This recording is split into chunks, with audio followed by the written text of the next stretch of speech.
Assalamualaikum warahmatullahi wabarakatuh. Alhamdulillahilladzi kana bi'ibadihi khabiran basira. Tabarakalladzi ja'ala fis sama'i burujan wa ja'ala fiha sirajan wa qamaran munira. Asyhadu an la ilaha illallah wa asyhadu anna Muhammadan abduhu wa rasuluh. Alladzi ba'athahu bil haqqi basyiran wa nadhira. Wa da'iya ilal haqqi bi'idnihi wa sirajan muniran. Allahumma shalli alaihi wa ala alihi wa sahbihi wa sallim tasliman katsiran.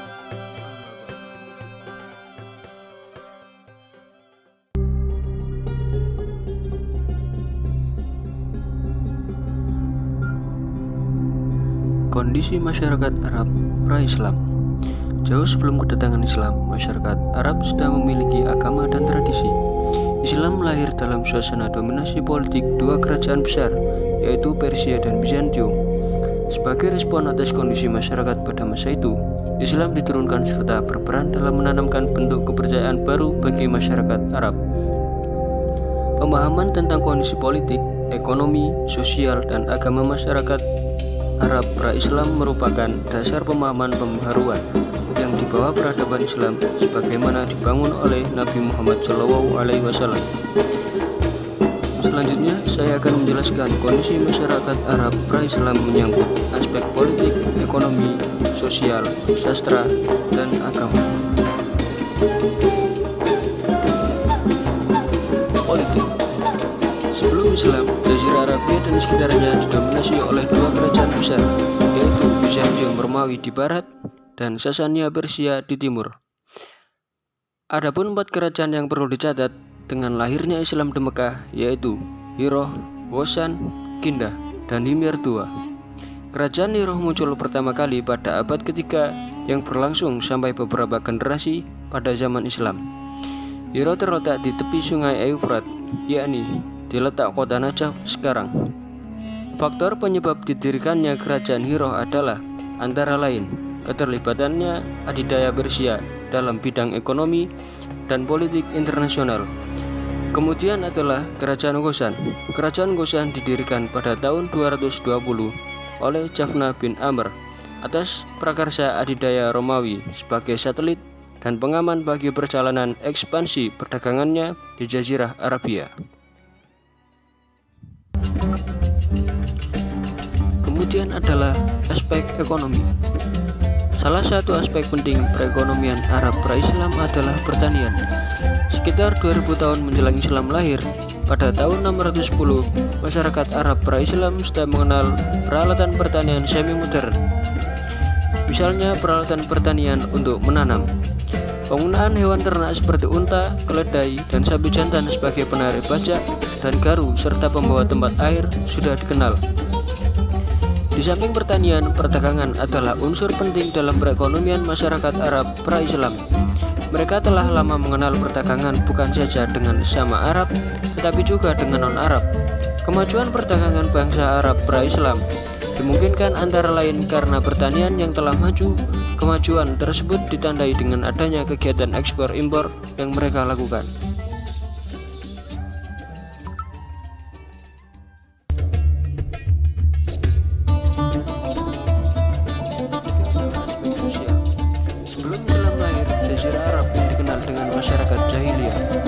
Berarti perilaku yang kasar, biadab, tidak bermoral, dan tidak menghinakan sopan santun.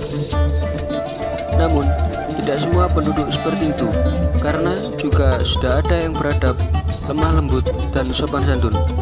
Wanita di zaman jahiliyah sangat amat direndahkan.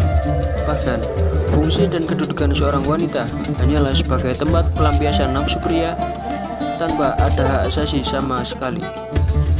Wanita hanyalah dipandang sebagai makhluk nista dan kotor. Maka, para pria amat malu bila mengetahui istrinya melahirkan anak perempuan. Mereka segera menanam hidup-hidup anak perempuan itu setelah lahir. Hal ini disebutkan dalam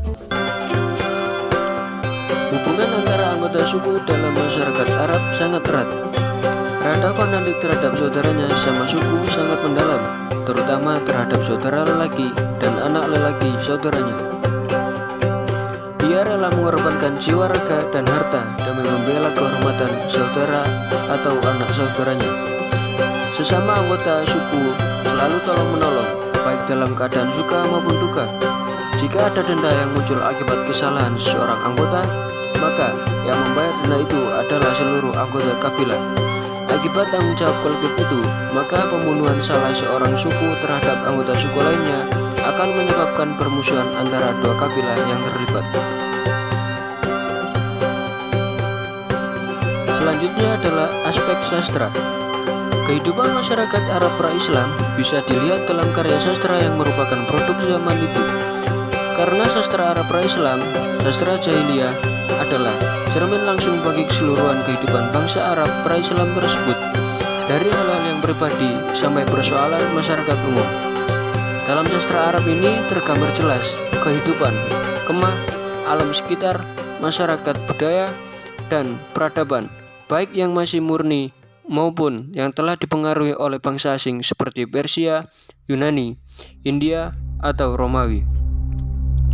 Genre sastra Arab jahiliyah yang paling populer adalah jenis puisi atau syair. Di samping sedikit amsal, semacam pepatah atau kata-kata mutiara, dan pidato pendek yang disampaikan oleh para pujangga yang disebut dengan prosa liris.